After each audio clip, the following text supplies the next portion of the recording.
Okay, so pretty much in general, we have like, if we're talking about a sequence, if we're talking about a sequence, we're talking about a list of numbers.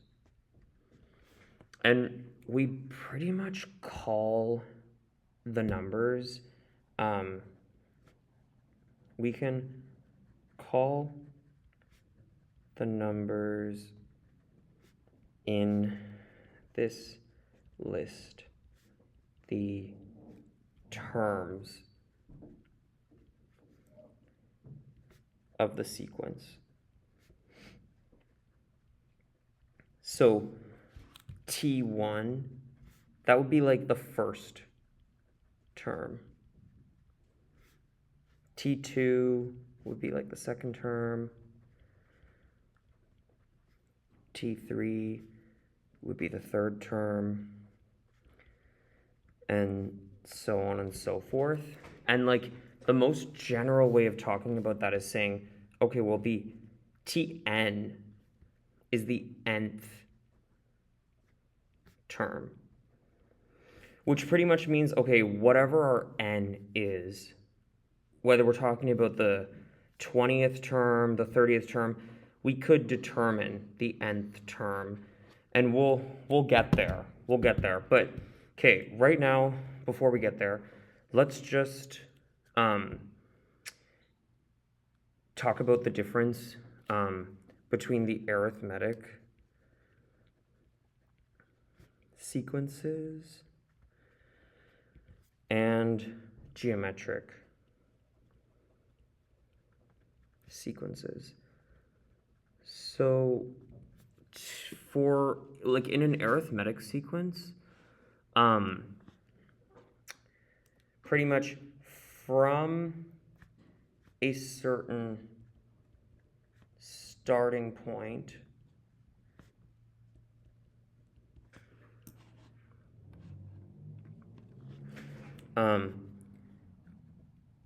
we get the next terms in the sequence by adding or subtracting the same amount every time. And we'll definitely see examples of this. So just hold tight on that for a sec. We will absolutely see examples of this, but basically we have our starting point for sure. There has to be a first term, and then we get to those second, third, fourth, fifth, sixth, seventh, eighth, nth terms, which is really just how we can talk about any term in that sequence. We're always going to be adding or subtracting the same amount every time. For a geometric sequence, though, from a certain starting point, we get the next terms in the sequence by multiplying by the same amount every time. Okay, so that's kind of the main difference, right? We're either adding or subtracting the same amount every time, and that's for arithmetic sequences. For the geometric sequences, we're going to be multiplying by the same amount every time. So let's look at the examples so these are from like the last video, right? I just kind of organized them on like a nice little like page, but like sequence A, this is basically like table A. If you see the last video, sequence B, table B, that kind of thing. So we can see, and this is just where we're trying to talk about these in a little bit more detail. So, so n, that's the, like, which term in the sequence are we talking about? Tn, so whatever the n value is, right now our n value is 1, so we're talking about t1, term 1. If the n value is 2, we're talking about t2. If the n value is 3, we're talking about t3. If the n value is 4, we're talking about t4, t5. And we can basically see that in this case, we are always going up by 3. So that's definitely going to be an arithmetic sequence because we are always going up by the same amount. Here we are also always going up by the same amount. Every single time looks like we're going up plus 2, plus 2, plus 2, plus 2. That's going to be an arithmetic sequence. Here, see, we aren't actually getting the next terms by adding or subtracting the same amount. We're actually doing the thing where we are multiplying by the same amount every time. If you take a look here, you can see that every time we're doubling. So times 2, times 2, times 2, times 2, times 2, times 2. So that has to be geometric. We're going up by, well, we're multiplying by the same amount to get the next terms in the sequence. Over here, so if we just notice, okay, let's imagine maybe this is arithmetic. Okay, we're going down 16, but then we go down 8. So that's already, we can tell it's not a constant, it's not an increase or a decrease of the same amount every time. So this is going to be geometric. We can see it's like we're timesing by half.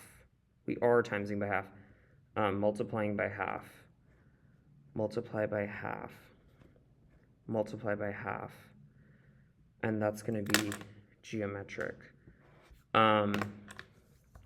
Over here, if you take a look at the sequence, you can tell we're going up 4, up 4, up 4, up 4. That's going to be arithmetic. Here, also, we are going down 4, down 4, down 4, down 4. So that's also going to be arithmetic. So something to keep in mind about this, so let's grab another piece of paper. So there's basically there is a formula that applies to arithmetic sequences. And basically, it does not apply to geometric sequences. And the formula is basically Tn equals T1 plus n minus 1 times d.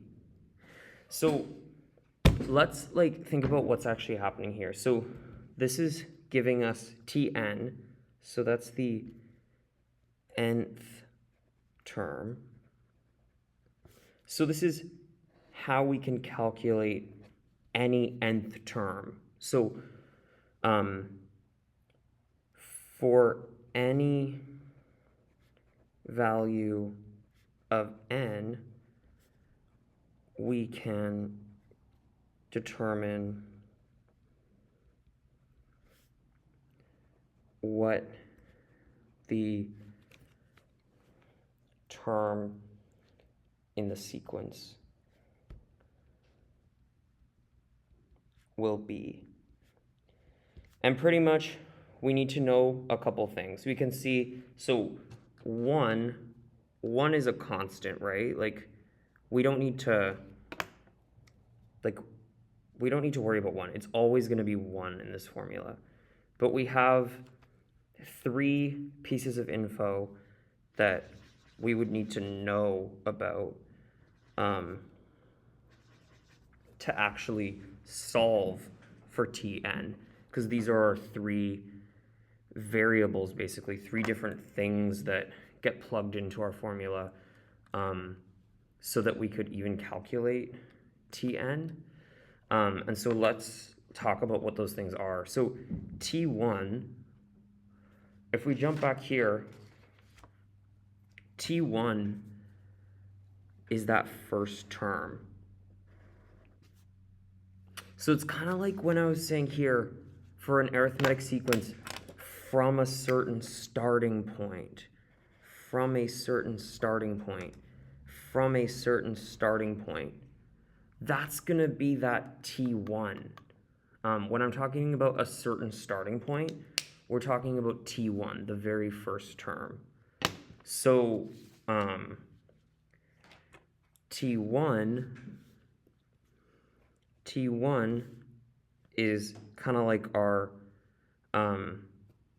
starting point. So we'll say term 1,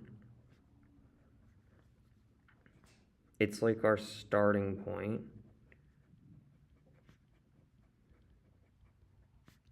The first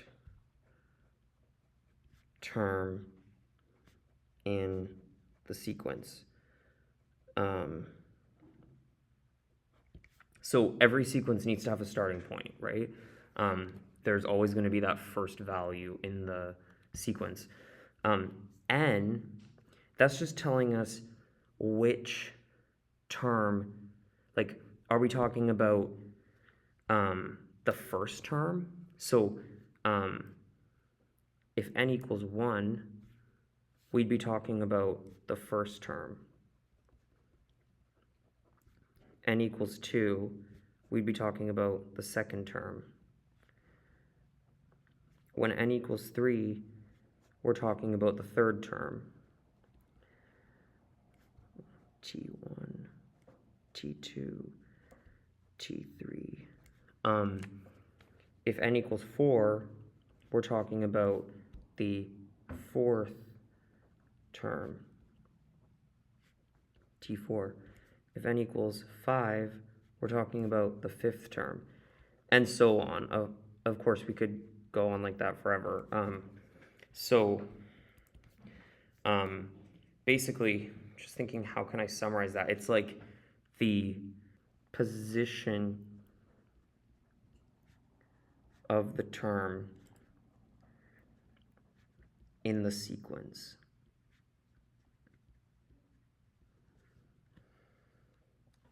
So we can talk about, we need our starting point. We need to know which position in the sequence are we even talking about. And finally, we also need to know D. D for common difference. D is the common difference. And if we remember that an arithmetic sequence is where we are adding or subtracting the same amount every time, that's what we're talking about. D is the value being added, subtracted to get each subsequent term in the sequence.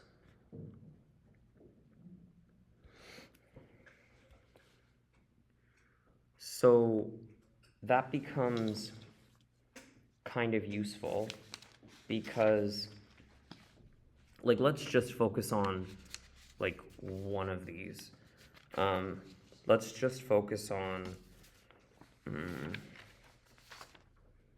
sequence A. So if sequence A, it's always going up by 3. So that tells me for sequence A, if I need 3 pieces of information, I need T1, I need N, and I need D. So if I want to calculate Tn,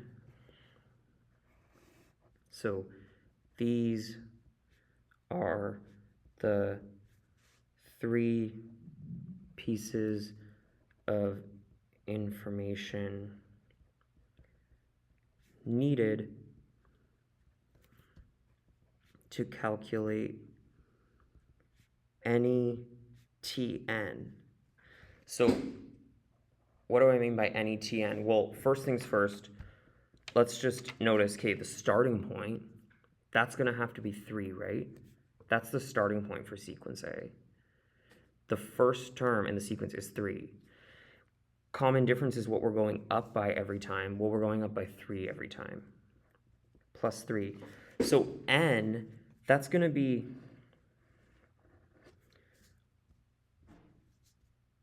which term in the sequence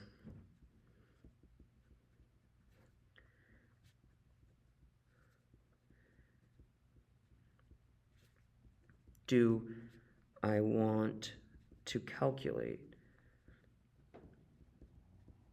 So somebody could say, okay, here's sequence A.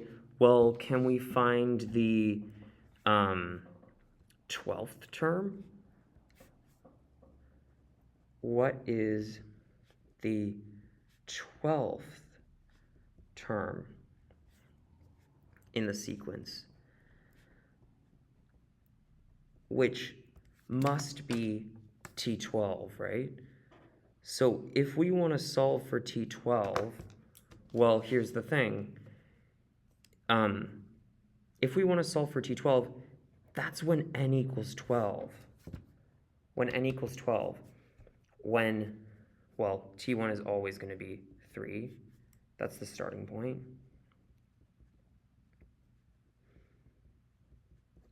D is always going to be plus 3 for this sequence.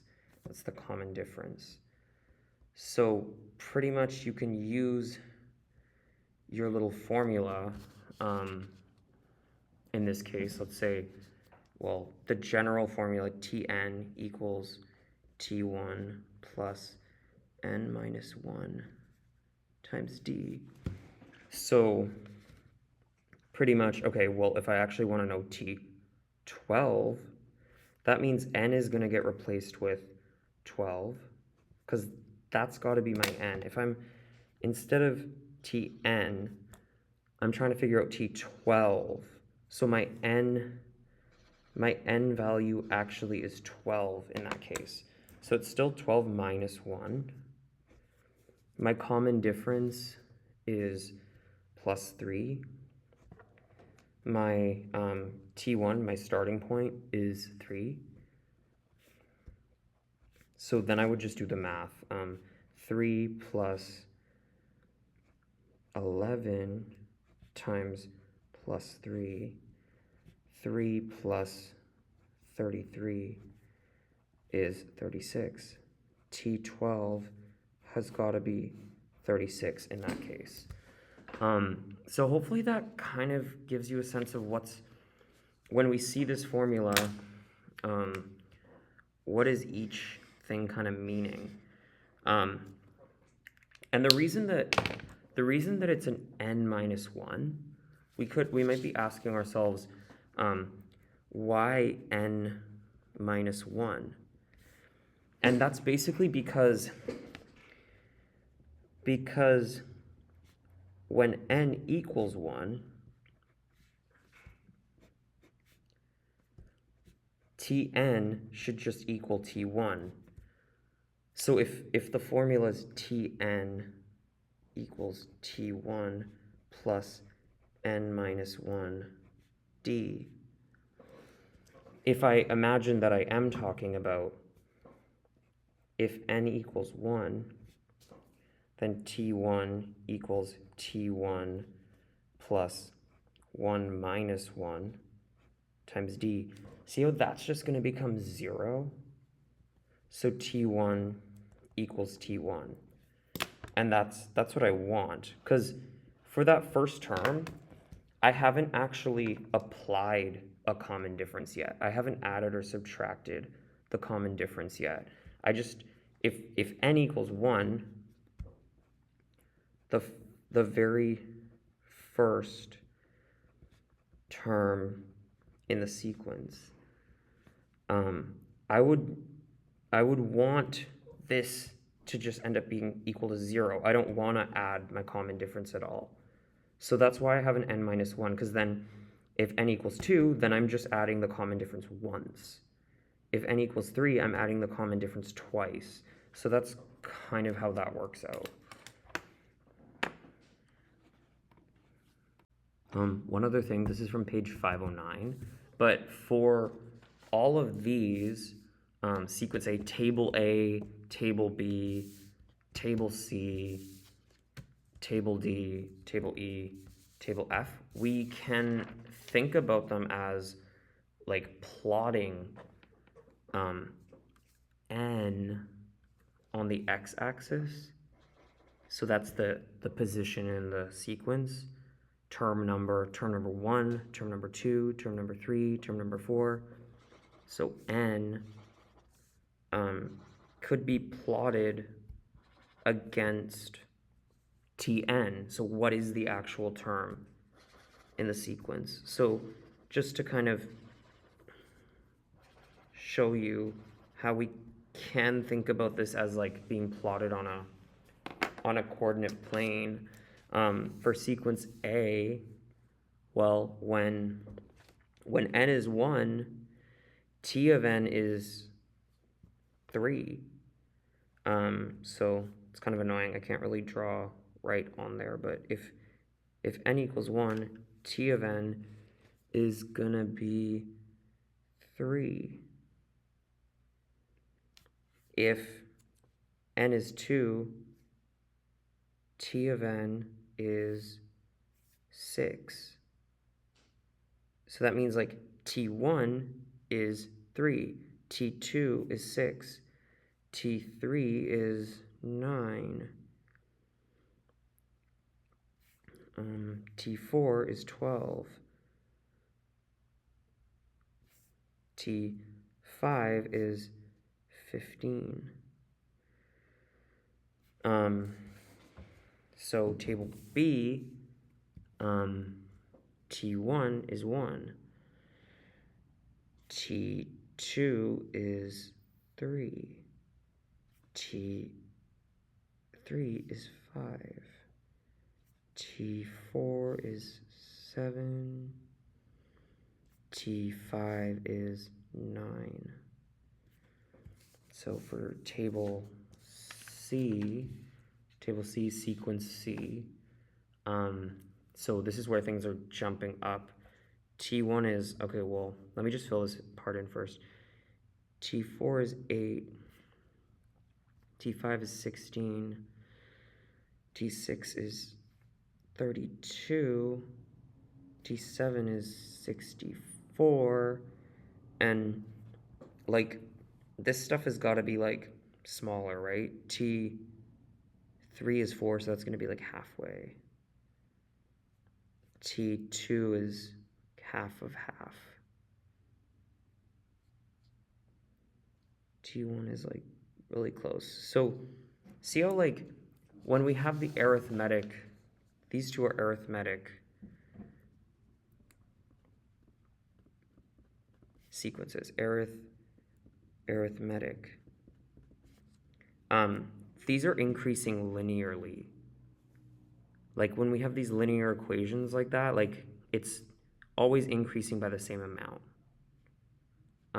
It's not jumping, like this is geometric.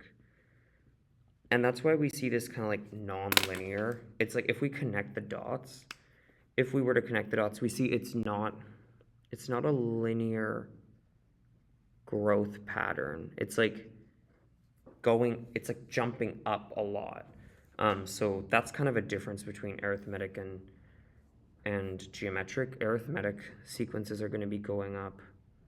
Wait, so this one's got to be, oh, that one would be 0.